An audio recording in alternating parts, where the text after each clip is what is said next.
Hello बच्चों, कैसे हैं आप सब। आई होप कि आप सब अच्छे होंगे। आज की इस वीडियो में हम क्लास फिफ्थ जो आपको वर्कबुक मिली हुई है मंथन, उसकी कार्यपत्रिका स्टार्ट करेंगे। अगर आप मेरे चैनल पर नए हैं तो प्लीज पहले चैनल को सब्सक्राइब कर लें। अगर आप चैनल को सब्सक्राइब करेंगे तो आपके पास सबसे पहले नोटिफिकेशन पहुंच जाएगी कि अब वीडियो डल चुकी है और आप अपना काम आसानी से कर सकेंगे। तो चलिए बिना देरी के हम आगे बढ़ते हैं। ये किसी इंसान के यहाँ पे पिक्चर बनाई गई है। अगर मैं ये कहूंगी कि अगर आप ये वीडियो देख रहे हैं तो अपने साथ अपनी किताब को रखें तो ज्यादा बेहतर समझ आएगा। ये एक इंसान की तस्वीर दी गई है। क्या आप देख पा रहे हैं ये कौन है, या समझ पा रहे हैं, या इनको आपने कहीं देखा है? अगर देखा होगा तो अभी वीडियो पॉज करो और जाके कमेंट में बताओ कि ये कौन है। ठीक है, चलो। नोबेल पुरस्कार विजेता कैलाश सत्यार्थी। तो जिन बच्चों ने कैलाश सत्यार्थी लिखा, बिल्कुल सही आंसर, ये कैलाश सत्यार्थी हैं। नोबेल पुरस्कार विजेता इसलिए कहा जाता है क्योंकि इन्हें नोबेल पुरस्कार मिला है। आपने पिछली वर्कशीट में भी करा था कि नोबेल पुरस्कार किस किस को मिला है, तो कैलाश सत्यार्थी उनमें से एक है। तो ये जो चित्र में व्यक्ति दिए गए हैं वो कैलाश सत्यार्थी है। आज हम उनके बारे में ही पढ़ेंगे। तो आप ध्यान से सुनिएगा, ध्यान से समझिएगा। ये बहुत महत्वपूर्ण इंसान और बहुत अच्छे इंसान है। सामाजिक बदलाव लाने वाले कैलाश शर्मा का जन्म 11 जनवरी 1954 को विदिशा मध्य प्रदेश के भारतीय ब्राह्मण परिवार में हुआ था। तो कैलाश शर्मा सत्यार्थी, इनका जन्म 11 जनवरी 1954 को मध्य प्रदेश में हुआ था। पढ़ने की चाहत रखने वाले जान सकेंगे कि कैसे पुलिस विभाग में काम करने वाले पिता और हाउसवाइफ माँ के बेटे कैलाश हमेशा से शिक्षा की दिशा में ही कमाल करना चाहते थे। तो वो चाहते थे कि वो शिक्षा में ही कुछ बेहतर करके दिखाएं। मध्य प्रदेश के एक बेहद साधारण परिवार में पले बड़े कैलाश सत्यार्थी, जैसे आप और मैं हैं वैसे ही वो भी थे।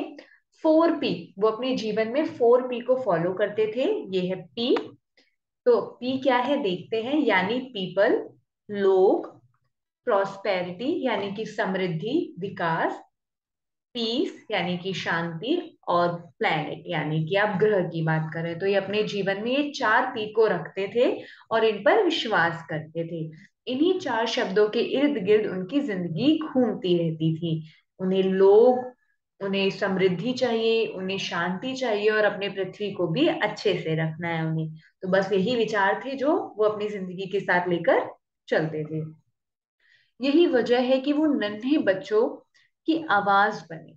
अब नन्हे बच्चों की आवाज कैसे बने, अब हम आगे पढ़ेंगे तो आपको पता चलेगा।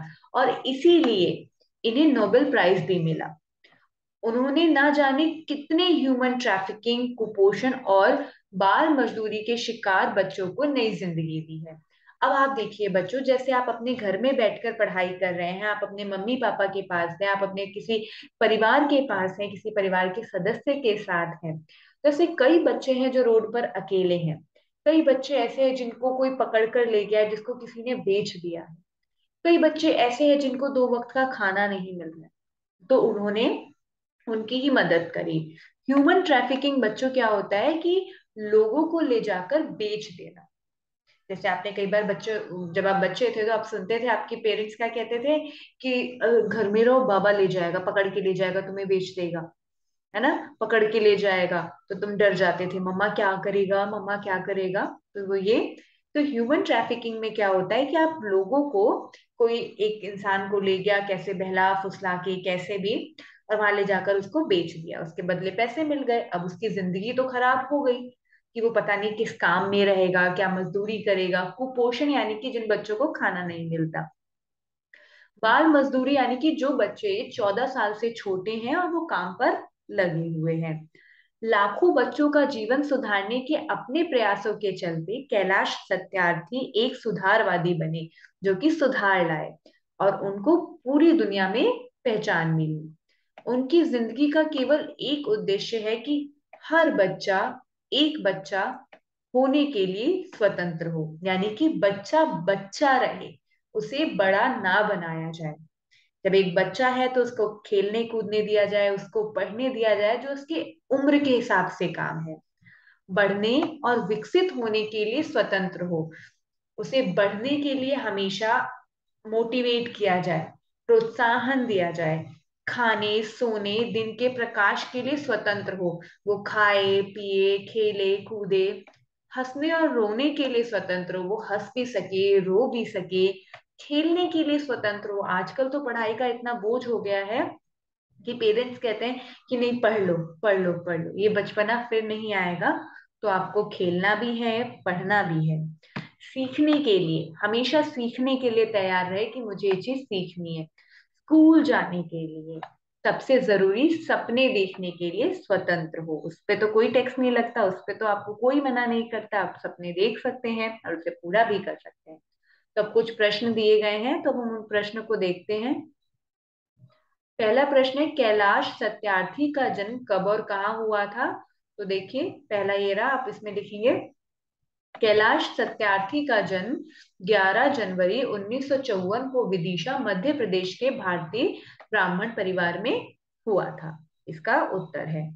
नेक्स्ट क्वेश्चन है, कैलाश सत्यार्थी के माता पिता क्या काम करते थे? तो कैलाश सत्यार्थी के पिता पुलिस विभाग में थे और उनकी माँ हाउसवाइफ थी। अगला प्रश्न है, वे कौन से 4 P हैं जिनके इर्द गिर्द उनकी दुनिया घूमती रहती थी? तो people, prosperity, peace and planet. ये उत्तर आप खुद भी ढूंढ सकते थे लेकिन समझना बहुत जरूरी है, ऊपर से जो आपने पैराग्राफ अभी पढ़ा उसमें से ही दिया गया है। अब ये मैंने नहीं भरा है क्योंकि आप लोग बस वीडियो देख लेते हैं, इसको समझना भी बहुत जरूरी है।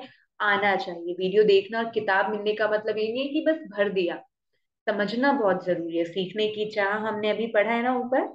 अविश्वास, विलोम शब्द का मतलब होता है उल्टा, जैसे सीधा उल्टा है ना, सीधा हो गया उल्टा हो गया, दाया बाया आना जाना, सही गलत। अविश्वास, जिस पर विश्वास ना किया जा सके, और जो विश्वास, जो विश्वास हो सके जिस पर। बिगाड़ना, सुधारना। परतंत्र, स्वतंत्र। स्वतंत्र यानी कि आप आजाद हैं, परतंत्र यानी कि आप आजाद नहीं है, किसी के अधीन हैं। अंधकार यानी अंधेरा और उसका उल्टा हो जाएगा बच्चों प्रकाश। तो ऐसे आप मिलाएंगे। अगला है, कैलाश सत्यार्थी के पिता पुलिस विभाग में थे। कोरोना महामारी की इस मुश्किल घड़ी में पुलिस विभाग के सभी कर्मचारियों ने साहस एवं मानवता का परिचय देते हुए बिना डरे हुए एवं विचलित हुए अपनी सेवाएं दी हैं। तब आपको क्या करना है, उनके लिए धन्यवाद संदेश लिखना और एक ग्रीटिंग कार्ड भी बनाना है। तो देखिए संदेश मैंने यहाँ पर लिखा हुआ है। कोरोना काल बेहद कठिन समय रहा है, मगर वक्त के साथ हालात में काफी सुधार आया है।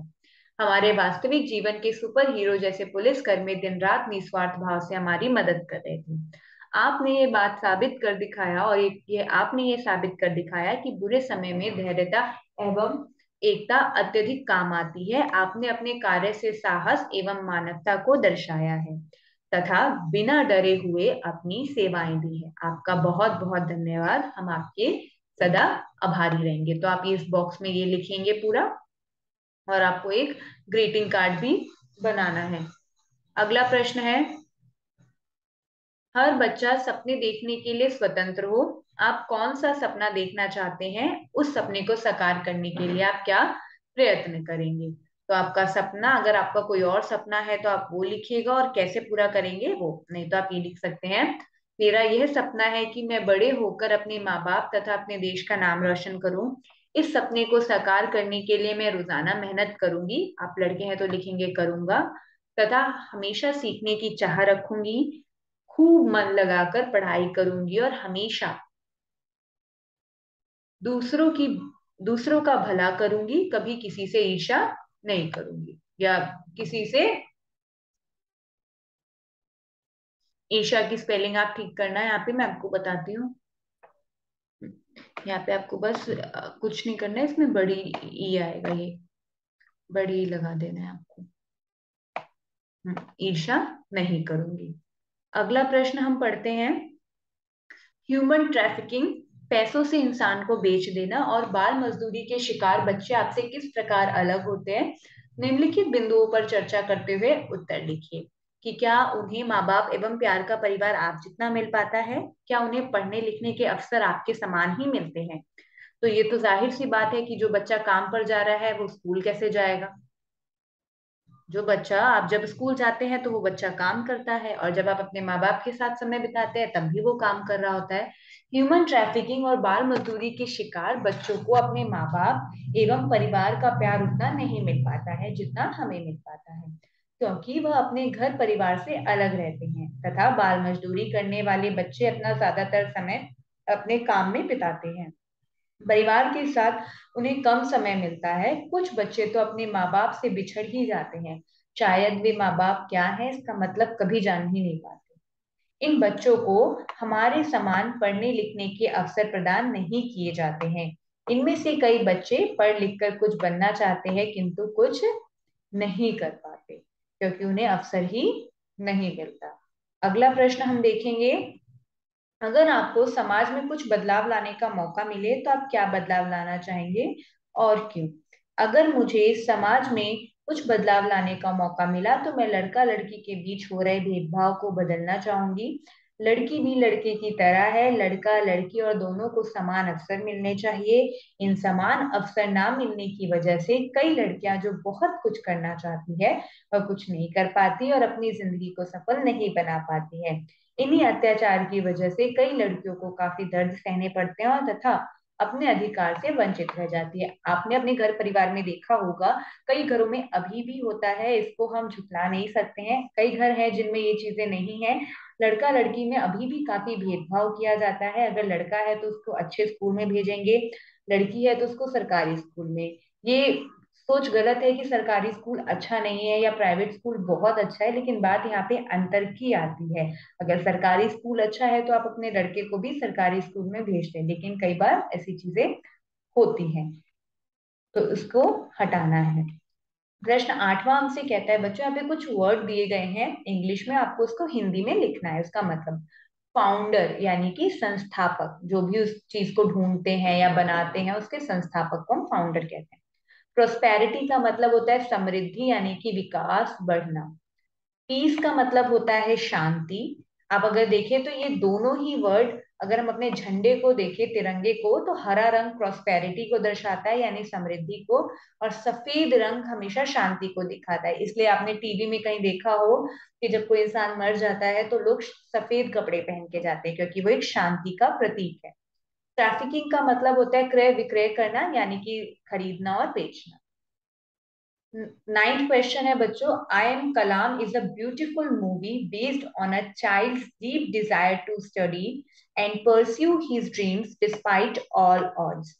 अगर कभी आपने मूवी देखी हो तो वेल एंड गुड, अगर नहीं देखी हो तो देखना। आई एम कलाम ये एक ऐसी मूवी है जिसमें बच्चे को पढ़ने की काफी चाह होती है और वो काफी उसकी दिक्कतें होती हैं, उसके बाद भी वो उसमें पढ़ता है।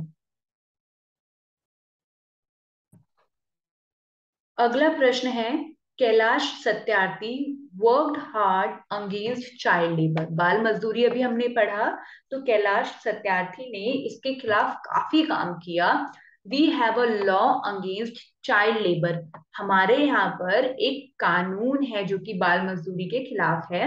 वो कहता है, no child below the age of 14 year shall be employed to work in any factory or mine or employed in any hazardous employment। यानी कि 14 साल से जो कम उम्र के बच्चे हैं वो किसी भी फैक्ट्री में, किसी भी माइन में और किसी भी ऐसी जगह पर काम नहीं करेंगे जो उनके लिए हानिकारक है। और वैसे तो 14 साल से जो कम उम्र के बच्चे हैं उन्हें तो काम करना ही नहीं है, ये लॉ ऐसा कहता है। अगर कई ऐसे पकड़े जाते हैं कराते हुए तो उनको सजा भी होती है। Many children are pulled out of child labor and sent to school। अब जैसा बताया कि वो बच्चे बाल मजदूरी में हैं तो स्कूल नहीं जा पाते, जब वो बाल मजदूरी से हटे तो उन्हें स्कूल भेजा गया। तो स्कूल भेजने के बाद देखिए कि कितना चेंज आया। ये आपको यहाँ डेटा दिखाया गया है 2011 का, सॉरी देख एक सेकेंड, 2001 और 11 का। अब इसको समझते हैं, क्योंकि आपके पेपर में भी ऐसे क्वेश्चन आते हैं और आप नहीं कर पाते हैं। मैं आपको बच्चों बार बार कह रही हूँ, सिर्फ किताब भरना मकसद नहीं है। मैं चाहती हूँ कि आप सीखें, तो प्लीज आप वीडियो को बिना स्किप किए देखिएगा, और सब्सक्राइब नहीं किया है तो कर लीजिएगा, पैसे नहीं लगते। दूसरा जो ये भूरे रंग का दिखाया गया है वो है 2011 का। तो अब इससे पता करेंगे 2001, अभी तो 2022 चल रहा है, तो 2001 नीले रंग से दिखाया गया है, 2011। और यहाँ पे 4 स्टेट दिए गए हैं, राज्य। अरुणाचल प्रदेश, मिजोरम, दिल्ली और गोवा। दिल्ली एक यूटी है, केंद्र शासित देश, वो हम बाद में देखेंगे। तो देखिए 18,000 करीबन बच्चे काम पर हैं यहाँ पे, 26,000। दिल्ली में तो सबसे ज्यादा अगर देखेंगे तो 41,000। बाप रे, इतने बच्चे काम पर लगे हुए हैं स्कूल छोड़कर। तो अब देखते हैं, अब इनको क्वेश्चन को हम फिल करेंगे। In which state has the child labour increase. अगर हम बच्चों देखें कि सब में, अब 2001 तो पहले वाला है। अब ये ग्राफ देखो, अरुणाचल प्रदेश में ये ग्राफ नीचे आ गया, मिजोरम में भी नीचे आया, और अगर दिल्ली की बात करें तो दिल्ली में भी नीचे आया। लेकिन अगर आप बात करेंगे गोवा की, तो ये गोवा बढ़ गया। तो यहाँ पर आप क्या लिखेंगे, गोवा। इसका आंसर हो जाएगा गोवा। आई होप कि समझ आया होगा कि गोवा क्यों होगा। अब पूछा गया है बच्चों, in which state the maximum reduction in the number of child is seen. यानी कि जिसमें घटे हैं तो किसमें सबसे ज्यादा। तो देखो ये 18,000 से 5,000 करीबन आए। तो अगर आप इसको माइनस करके देखेंगे, अगर आपके पास कॉपी किताब है तो अपने लिख कर माइनस करें, और आप पता करेंगे कि जब आप 18,482 में से घटाएंगे तो ये करीबन 12,716 का यहाँ पे अंतर है। ठीक है। अगर हम देखें, सेम हम देखते हैं मिजोरम में, तो मिजोरम में पहले था 26,000 करीबन कुछ, और यहाँ 2,000, यानी कि 24,000 करीबन यहाँ पे घटा है। और दिल्ली में भी देखेंगे तो यहाँ 15-20 करीबन ऐसे चला जाएगा, 26 से 36। लेकिन सबसे ज्यादा किसमें है, मिजोरम में। तो मिजोरम ऐसा स्टेट बना जिसने क्या, जो यहाँ पर आपको दिया गया है मैक्सिमम, यानी कि ज्यादातर बच्चे जो थे उनसे बाल मजदूरी हटवाई गई, और फिर वो पढ़ने लगे। कब सबसे कम किसमें हुआ, तो सबसे कम इसमें, इसमें 12,000 करीबन था, और इसमें देखेंगे तो 15 करीबन चला जाएगा। तो अरुणाचल प्रदेश में सबसे कम हुआ, तो अरुणाचल प्रदेश। ठीक है।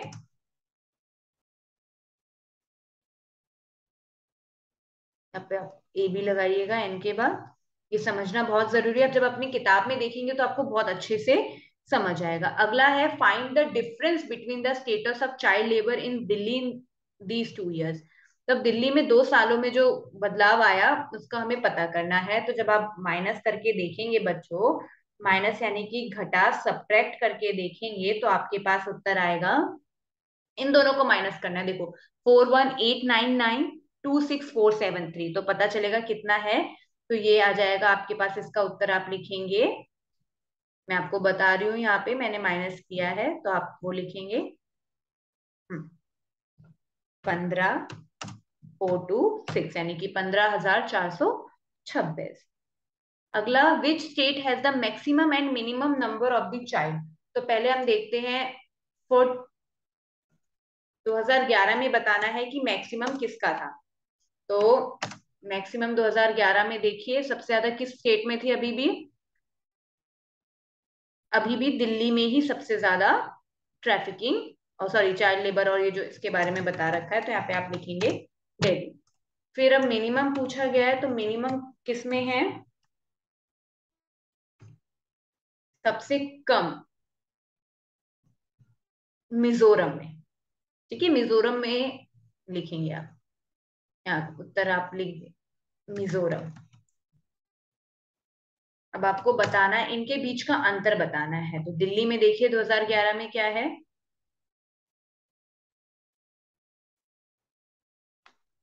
26,473 माइनस।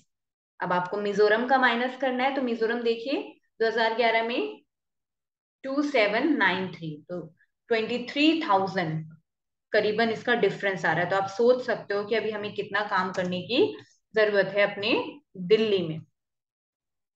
ठीक है, इसका उत्तर आ गया। अब हम आगे बढ़ते हैं। आई नो थोड़ा सा डिले हो रहा होगा, लेकिन समझ के करना बहुत जरूरी है। आगे बढ़ते हैं।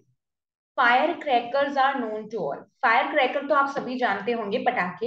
इंग्लिश में से फायर क्रैकर्स कहते हैं और क्रैकर भी कह देते हैं। Many people burst crackers during Diwali. ज्यादातर लोग दिवाली के समय पटाखे जलाते हैं, लेकिन but did you know Delhi has put a ban on using many fire crackers because it causes air pollution. तो दिल्ली में काफी पटाखों को जलाना मना है, क्योंकि ये वायु प्रदूषण फैलाते हैं, एयर पॉल्यूशन फैलाते हैं। The graph given below shows the amount of pollution that each type of firecracker produces। तो आपको नीचे ग्राफ दिया गया है, उसमें बताया गया है कि कितना फायर क्रैकर, जो फायर क्रैकर है वो कितना पॉल्यूशन बनाता है। Did you know that almost half of the people working at the factories that make these firecracker are children below the age of 14 years? क्या आपको पता है आधी से ज्यादा फैक्ट्री जिनमें ये पटाखे बनाए जाते हैं उसमें 14 साल से कम उम्र के बच्चे काम करते हैं? सोचिए, आप जैसे ही बच्चे, आप जो पटाखे जला रहे हैं, आप अच्छे से घर में हैं अपने, और वहां वो बच्चे आपके ही उम्र के वो काम कर रहे हैं। क्या आपको लगता है ये करना सही है? क्या आप अपने दोस्त के साथ सही कर रहे हैं? अगर आपको लगता है नहीं, तो आप पटाखे जलाना अब बंद कर दें। अगर आपको लगता है तो, क्योंकि मैं आपको बोलूंगी कि नहीं ये गलत है, तो आपको लगेगा क्यों, सही है तो क्यों। आप सोचो, आप अच्छे से अपने घर में मजे कर रहे हो और वो लोग वहां फैक्ट्री में। तो सोचिएगा, समझिएगा और मुझे कमेंट में बताइएगा, क्या आप पटाखे जलाना बंद करेंगे? Therefore, by not using firecrackers, we prevent pollution। हम pollution तो बचाते ही हैं और pollution को कम करते हैं। Give a chance to these children working in factories to go to school and study like you all।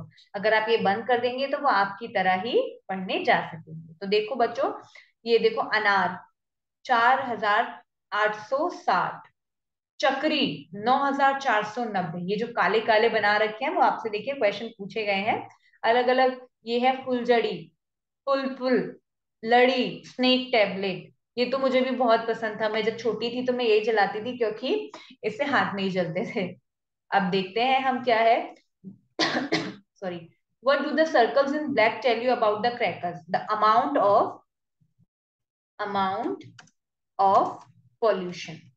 ठीक है, कितना पॉल्यूशन निकल रहा है वो हमें बता रहे हैं। जो काले काले बने हुए हैं ये हमें ये बता रहे हैं।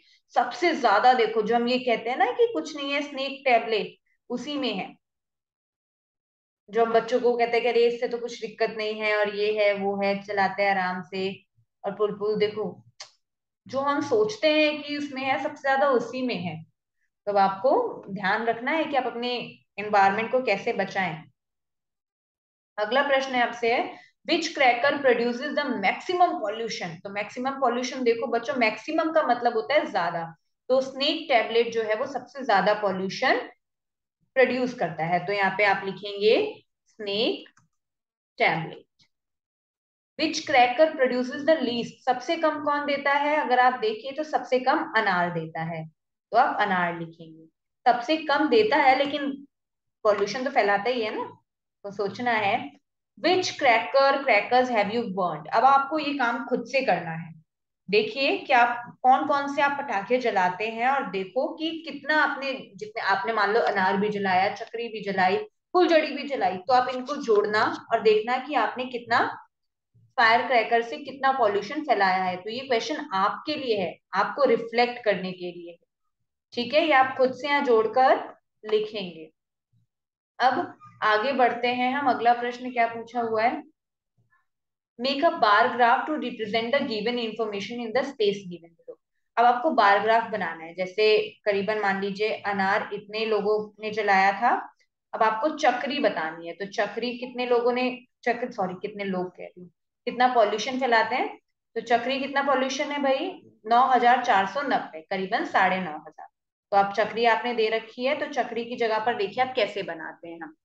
चक्री तो आप पहले ले जाएं 9,000 करीबन का है, तो 9,000 ये रहा, उससे थोड़ा सा नीचे ही, क्योंकि पूरा 9,000 नहीं है, तो आप यहाँ तक बनाएंगे। ये हो गया चक्र। अब आप फुलझड़ी देखें बच्चों, फुलझड़ी कितना पॉल्यूशन फैलाता है, 10,390। तो अब आप देखिए, अब इसको कहाँ ले जाएंगे, फुलझड़ी। तो आप पहले 10,000 पर ले जाएं, 10,000 ये रहा, फिर उससे थोड़ा सा आगे, बस इतना, क्योंकि वो 3,990 भी हमें दिखाना है ना, तो हमने ऐसे दिखाया। ठीक है। अब पुल ये कितना है, 28,950। 28 यानी कि आप 28,000, 28,000। तो आप जाएं, देखिए कहाँ पर है 28, ये रहा। 25 तो यहाँ तक है, 28 यहाँ एस, चलो यहाँ सर आपने कर दिया। याद रहे सीधी लाइन बनानी है आपको, टेढ़ी मेढ़ी नहीं बनानी है। लड़ी कितनी है, 38,540। तो अब लड़ी के लिए आप किस पे ले जाएंगे, 38,000 के पास। पहले तो हम 35 पे पहुंचते हैं, ये रहा हमारा 35, और थोड़ा सा आगे, और थोड़ा सा क्या, 38 तक हमें ले जाना है, तो 40 से थोड़ा सा नीचे होगा, बस इतना सीधा बनाना है आपको। ठीक है, मैं तो इस पेंसिल से कर रही हूँ तो थोड़ा टेढ़ा मेरा हो जा रहा है, आपको स्केल से बनाना है। स्नेक टैबलेट देखते हैं, 64,500, 64,500। तो 64,500, तो भाई चलो एकदम ऊपर ले जाते हैं। इसको मैं इरेज करती हूँ, नहीं तो आप लोग भी टेढ़ा मेढ़ा ही बनाएंगे। 64 एकदम ऐसे सीधे आपको देखना है कि कहाँ पर आ रहा है 64, और 64 से थोड़ा सा आगे ही है वो। देखो कितना ऊपर चला जाएगा ये, तो बाप रे,